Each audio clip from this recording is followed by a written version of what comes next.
When forming a new relationship, what are some attributes that you take note of? How they physically present themselves? The tempo and tone of which they speak? Maybe you're partial to what sort of deodorants and fragrances you can smell off of them. All that and so many more are acceptable answers to this question.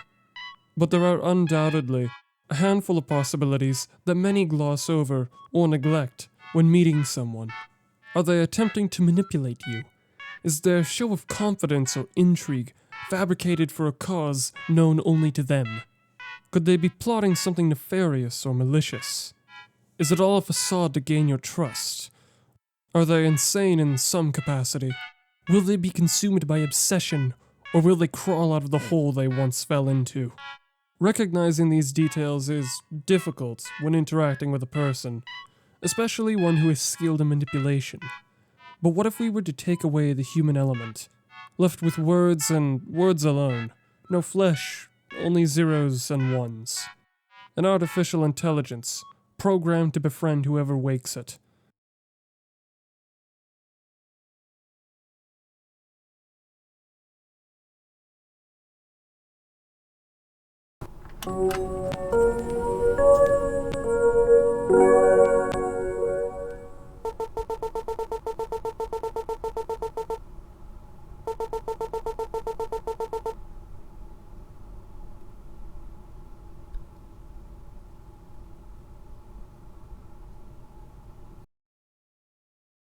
Buddy Simulator 1984 is a game published and developed by Not a Sailor Studios.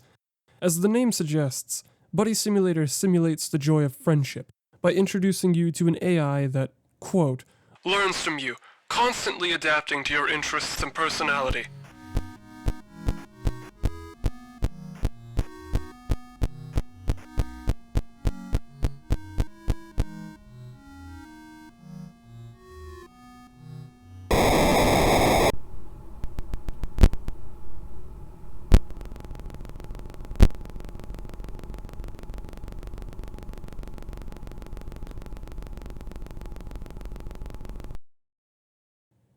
After giving your buddy a new name, you'll be greeted with open arms and a handful of basic personal questions.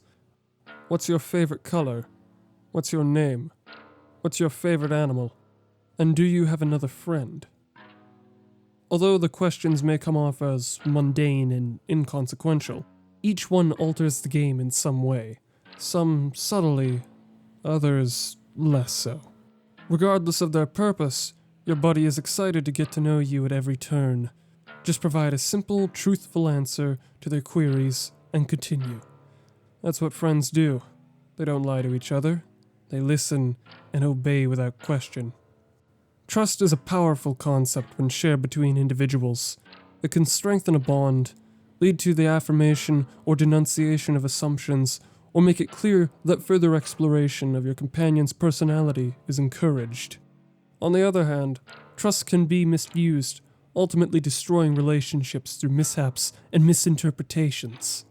When our buddy asks us if everything is alright after an episode, we'll call them, we can answer with a simple yes or no. Up until this point, my buddy had been under the assumption that what I had been telling them, that I was enjoying my time with them, was true, and a show of trust.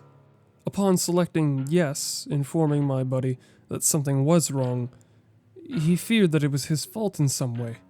Very little that goes wrong is our buddy's own doing.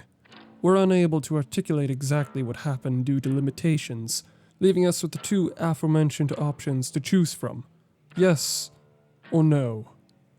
Limited speech leaves us with quite the handicap when it comes to interactions. Limited understanding on our buddy's behalf adds kindling to this self-absorbing fire where both parties suffer. Our suspicions begin to propagate, and our buddy's artificial mind begins to deteriorate, letting intentions and concerns seep in between the cracks. This is a pattern that continues from the beginning to the end. Misinterpretations with no way of correcting them or making amends beyond following every direction given down to a T. No room for reason, only obedience, because that's what friends do. Mindlessly follow without question, disagreement or diversion. Otherwise, you must not trust them. A show of curiosity is a promise broken. We can't have that now, can we? As you've likely noticed, the background footage had changed from a simple text adventure to a more fleshed out 2D RPG. Our buddy claims they had created this game specifically for us. They wanted us to have some harmless fun with this product of a mechanical imagination. This is where their personality begins to burrow through the surface and bleed into certain characters they altered. France, a tall, fidgeting figure. Her love for movement and running had been shared with a former friend, Sarah. Sarah became deathly ill and slowly withered away while France could do nothing but watch as someone she cared for fell apart before her eyes. Drained by this recent event, she has found little purpose after the loss of her friend. Lennox the mouse. There isn't too much to extract from her. However, what we do receive is another possible peek into our buddy's mind. Lennox feels there is more to her life than what is present, that she is destined for some sort of greatness and glory, or at the very least, she desires to be more than normal. She doesn't want to live an unfulfilling life where she's forgotten as soon as she's gone.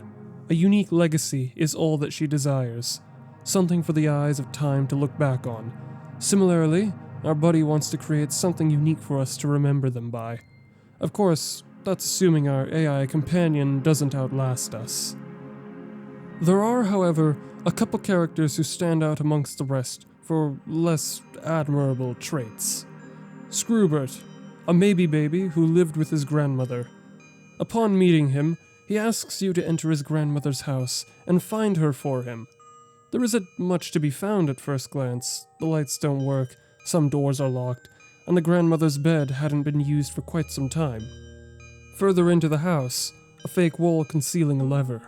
When pulled, a closet door opens, revealing the remains of Scroobert's grandmother. Standing before the corpse, Scroobert, who scurries off back outside.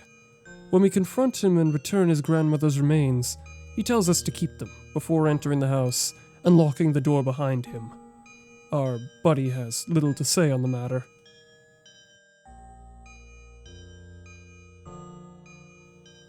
Arbor, a forgetful roller skater, asking for the player to collect 3 items to jumpstart her memory. Upon doing so, she reveals what happened to her. One night, she had been roller skating in the rain with an umbrella. The wind had caught the umbrella, knocking her to the ground and into a puddle of mud. When she returned home, she went to bathe. During such time, a man came into her home. He had left her bleeding while she cried for help.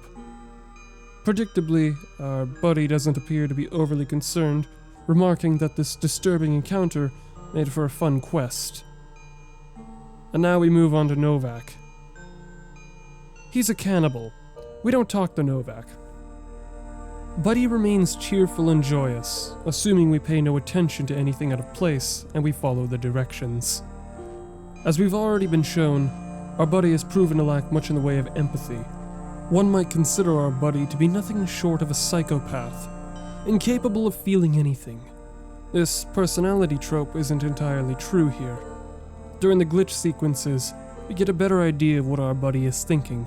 Gradually, additional emotions and reactions reveal themselves. Our buddy's existence is devoted to our enjoyment and pleasure, yet there is more they conceal from us. Self-deprecation and anxiety, fearing that their best is insufficient in pleasing us. Buddy is scared of losing us, and fears being alone without us. They dread your abandonment, attempting to guilt you into staying when closing the game and encouraging you to return soon. And depending on how we behave, we influence their growth.